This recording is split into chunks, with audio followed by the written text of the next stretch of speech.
Hello everyone, my self Fahad. इस वीडियो and next कुछ वीडियोस में टेस्ट के रिगार्डिंग मैं सब कुछ बता दूंगा। जितने भी तुम्हारे क्वेरीज थे उस सब का आंसर दे दूंगा। और अगर आपको कोई और भी क्वेश्चन है या कोई पर्सनल कोई गाइडेंस चाहिए तो मुझे टेलीग्राम पे मैसेज करना, ये कमेंट सेक्शन में कमेंट कर देना। मैं टाइम मिलते ही रिप्लाई करने की कोशिश करता हूँ। अगर इन वीडियोस से तुम्हारी हेल्प हो जा रही है तो सब्सक्राइब कर देना भाई। मैं ऐसे ही गाइड वीडियोस लेते आऊँगा। तो ये मैंने कुछ क्वेश्चन यहाँ पे लिख दिए हैं जिनका आंसर मैं आज दूंगा। तो जो सिक्स क्वेश्चन है, how to improve marks in test, इस पे तो एक अलग ही वीडियो बनानी पड़ेगी क्योंकि ये थोड़ा लंबा टॉपिक है। पहले 5 क्वेश्चंस का मैं आज आंसर दे दूंगा। तो first of all let's begin with how many test I gave to score 706 marks. I gave 84 mock test in 2 year, जिसमें से around 30 were full mock test. NEET से एक वीक पहले मैंने मॉक देना बंद कर दिया था। उसके बाद मेरा मेन फोकस रिवीजन पे चले गया था। तो कोई भी मॉक टेस्ट छोड़ना मत भाई, क्योंकि मेन क्वेश्चन का प्रैक्टिस का सोर्स बन जाता है। ये मेन क्वेश्चन प्रैक्टिस सोर्स बन जाता है। ये एंड में जाते हैं। जितने ही टेस्ट दोगे उतनी ही सी मिस्टेक्स रिड्यूस होंगी और उतने ही न्यू टाइप के क्वेश्चन आएंगे। तो न्यू अप्रोच सीखते जाओगे। एंड अब तुम्हारा क्वेश्चन होगा कि एक ही साल है नीट 2025 में, तो तुम्हें कितने पेपर देने चाहिए। एक साल भी नहीं है, अब तो 9 महीने ही बचे हैं। तो इसका कोई डेफिनेटिव आंसर तो नहीं है कि मैं बोल दूँ कि 50 मॉक देने हैं तो तुम्हें 50 दोगे तो तुम्हारे आ जाएंगे। क्योंकि देखो भाई, मॉक टेस्ट देना मेन बात नहीं है। मेन बात ये है कि तुम उस पेपर का एनालिसिस एंड रिवीजन कैसे कर रहे हो, घर पे ले आती है पेपर बगल में फेंक दे रहे हो। क्योंकि उसी के बाद इम्प्रूवमेंट होगी ना भाई। एनालिसिस कैसे करनी है मैं उस पर एक वीडियो बनाऊंगा। अब मैं अपने हिसाब से बता रहा हूँ कि इतने मॉक टेस्ट देने चाहिए, बट तुम इससे ज़्यादा की भी ट्राई कर सकते हो एंड कम की भी। Ideally, when your syllabus is ongoing, you should try to give a test at least at an interval of 14 or 21 days, depending on the speed of your syllabus completion. जब syllabus end की तरफ जाने लगे तब start giving test full syllabus. First you start with full 11th and then move on to full 12. दोनों के दो तो एटलीस्ट देने ही है। मतलब 2 फुल 12 फुल 11 दिए एंड 2 फुल 12 दिए। इससे क्या होगा, पुराना वाला पूरा रिवीजन हो जाएगा। तो फुल सिलेबस टेस्ट के लिए तुम पूरी तरह से तैयार हो जाओगे। फिर कम से कम 20 फुल सिलेबस टेस्ट देने हैं। मतलब आप पूरी के अगर 40 दिन से भी शुरू करोगे ना तो 20 तो दे ही दोगे। एक दिन छोड़ा, मतलब एक दिन टेस्ट दिया, अगले दिन उस पे जो वीक टॉपिक्स पता चले उसको रिवाइज किया, फिर एक दिन टेस्ट दिया, फिर उसको भी वीक टॉपिक्स को रिवाइज किया। ये आखिरी 20 दिन में कर सकते हो अगर तुम्हारा सिलेबस धीरे चल रहा है तो। वरना मैं तो रिकमेंड करूँगा कि लास्ट 60 to 90 डेज में ही शुरू कर दो ये प्रोसेस। इन माई ओपिनियन, जब तक तुम्हारा सिलेबस कंप्लीट नहीं हुआ है, only focus on your coaching test series. FOMO में आते एक दो एक्स्ट्रा जगह की टेस्ट सीरीज मत ले लेना, मैनेज ही नहीं कर पाओगे तुम। क्योंकि सिलेबस अलग चलने लगेगा जैसे ही, तुम फिर मैनेज नहीं कर पाओगे, डिमोटिवेट फील करोगे। तो इसीलिए सिर्फ कोचिंग की टेस्ट सीरीज पे फोकस करो जब तक तुम्हारा सिलेबस कंप्लीट नहीं हो गया। जब तुम्हारा सिलेबस एंडिंग की तरफ हो then you can join around 2-3 test series. I join NEET prep in January क्योंकि मेरा syllabus was done till that time. लेकिन याद रखना मैं ड्रॉपर नहीं था, इसलिए जनवरी में हो गया था। टेंशन मत लेना सुन के ये। मैंने बोर्ड्स के बाद कोशिश की थी कि अल्टरनेट डे पे एक टेस्ट दे। तुम्हें भी करनी चाहिए इन द लास्ट 69 डेज की हर एक अल्टरनेट डे पे एक फुल टेस्ट सीरीज तो मैं दे ही दूँ। अगर तुम्हारे टेस्ट में मार्क्स अच्छे आ रहे हैं तब ये ट्राई करना। अगर तुम्हारे टेस्ट में मार्क्स अच्छे नहीं आ रहे हैं, मान लो कि 500 के भी बिलो है, तो तुम्हें फिर तुम्हारे बेसिक कॉन्सेप्ट सिले हुए हैं या फिर तुम्हारा रिवीजन सही नहीं हो रखा है, तो तुम उसको जाके फिर टेस्ट की फ्रीक्वेंसी कम कर दो। वीक में अल्टरनेट डे देने की जगह हर वीक में 2 या 1 टेस्ट सीरीज दो। उससे ज़्यादा टेस्ट देने से ज़्यादा तुम रिवीजन एंड एनालिसिस पे फोकस करो कि तुम्हारा वीक क्या कह रहे हैं, उसको वापस से पढ़ो। अगर तुम्हारा कोई एक सब्जेक्ट वीक है, जैसे मेरी केमिस्ट्री थोड़ी सी वीक रह गई थी, तो मैंने क्या किया था ना कि मैंने केमिस्ट्री की सब्जेक्ट वाइज टेस्ट सीरीज लगानी शुरू कर दी थी। कि मैं केमिस्ट्री का 180/180 वाली टेस्ट सीरीज दे रहा हूँ खाली खाली डेली। तो इससे भी क्या होता है कि एक इम्प्रूवमेंट मिल जाता है। इससे यहाँ तक मेरी इम्प्रूवमेंट हो गई थी कि मेरा मेन टेस्ट आने तक, नीट के दिन तक, मेरा सबसे स्ट्रॉन्गेस्ट सब्जेक्ट ही केमिस्ट्री हो गया था। मैं यहाँ पे बता देता हूँ कि मैंने कौन सी टेस्ट सीरीज ली थी। तो मैंने एलन की तो फुल फॉलो की थी। नीट प्रेप आकाश और हिंद गुरु एक लोकेलिटी में मेरे कोचिंग है, उनकी मैंने टाइम टू टाइम देते रहता था। लेकिन मेनली फोकस मेरा क्योंकि एलन पे ही था, वो मेरी कोचिंग थी, तो वहाँ पे टीचर्स के साथ मार्क्स पे डिस्कशन भी हो जाता था। अगर तुम्हें इनमें से किसी के भी पेपर्स चाहिए वो एक दो, तो मेरे पास पड़े हुए हैं अभी भी, मैं स्कैन करके अपने टेलीग्राम पे डाल दूंगा। Now let's look at revision plan क्या होना चाहिए तुम्हारा। First of all limit your resources for revision, make them short and precise. Like पूरे नोट्स की जगह शॉर्ट नोट्स एंड पूरे मॉड्यूल की जगह सिर्फ मार्क क्वेश्चंस को कैसे बुक मार्क करना है ये मैंने लास्ट वीडियो में बता दिया था टेस्ट के लिए। एंड पुराने टेस्ट की जगह सिर्फ उनकी मिस्टेक्स जो हुई थी वो रिवाइज कर ली। एक फैक्ट शीट बना ली, जो तुम्हें फैक्ट्स याद नहीं होते बायो एंड इनऑर्गेनिक के लिए, उसके लिए एक फैक्ट शीट बना ली, तो टेस्ट से पहले खाली वही रिवाइज करोगे। तो ऐसे ऐसे रिसोर्सेज को अपने छोटा करते जाओ, फिर टेस्ट में ज़्यादा टाइम तो मिलेगा नहीं तुम्हें, क्योंकि आखिरी तक तो फुल सिलेबस टेस्ट देना है।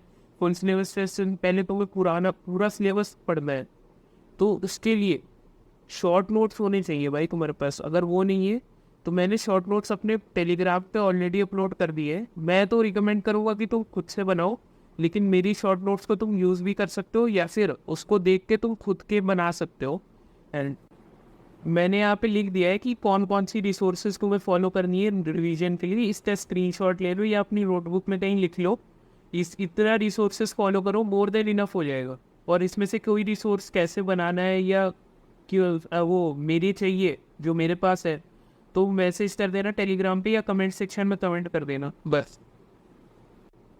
फिर इसके बाद make a list of things you have to do. Example यहाँ पे मैं लिख दूँ कि फिजिक्स में इस चैप्टर में मुझे शॉर्ट नोट्स करने हैं, आईओसी में मुझे इस चैप्टर के फैक्ट शीट करनी है, और बायो में ये करना, ये चैप्टर सारे, ऑर्गेनिक में ये रिएक्शन शीट इसकी करनी है, ये थ्योरी करने हैं, ये वाले क्वेश्चंस करने हैं। इसकी एक मैंने ऐसी लिस्ट बना ली।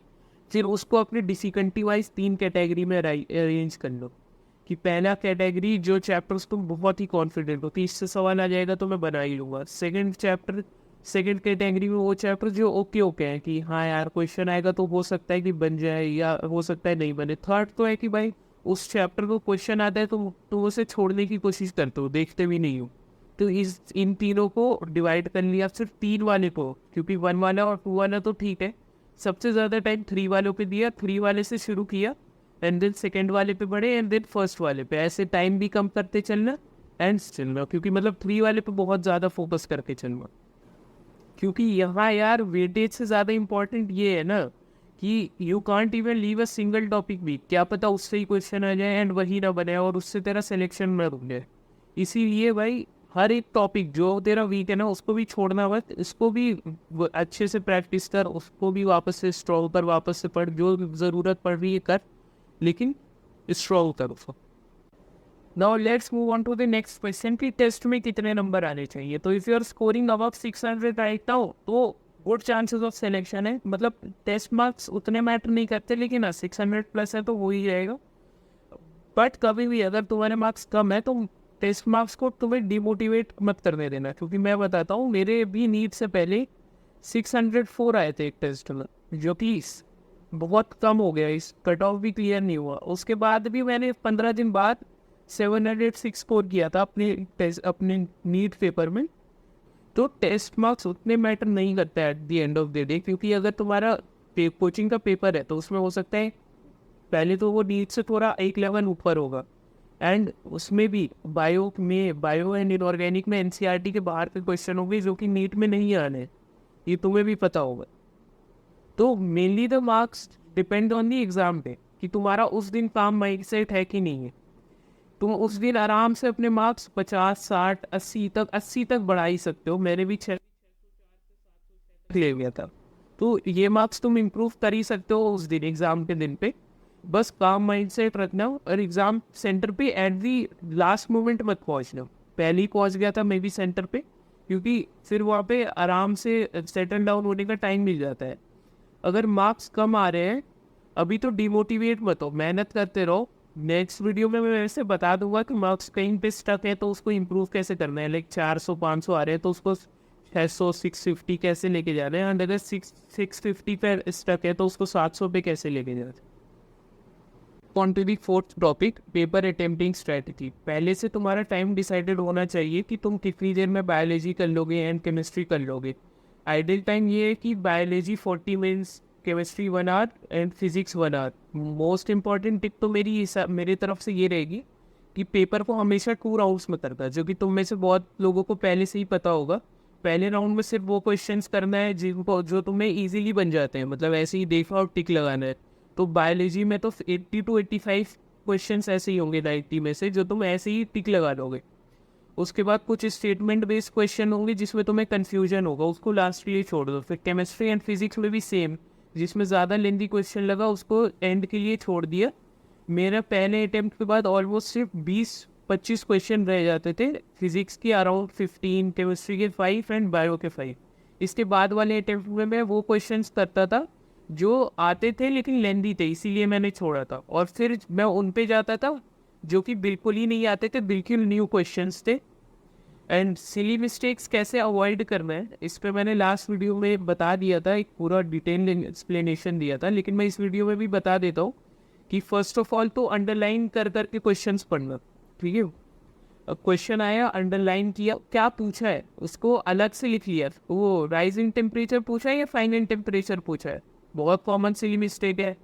तो इसको पहले से ही अलग से लिख लिया, डेटा जो दिया हुआ है क्या पूछा है। एंड पेपर में पहले कौन सा सब्जेक्ट करना चाहिए, आई वुड से एक्सपेरिमेंट करते रहो। मैं पहले पेपर मिलते ही I would go through the full paper, क्योंकि पेपर मिलते ही 5 मिनट में पता चल जाता है तुम्हें कि कौन सा सब्जेक्ट हार्ड साइड है, कौन सा सब्जेक्ट इजी साइड आया है।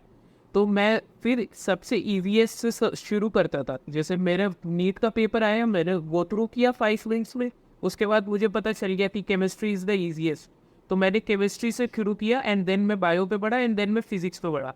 लेकिन बहुत बच्चे bio, chemistry and physics prefer करते हैं, तुम दोनों तरीके से ट्राई कर सकते हो।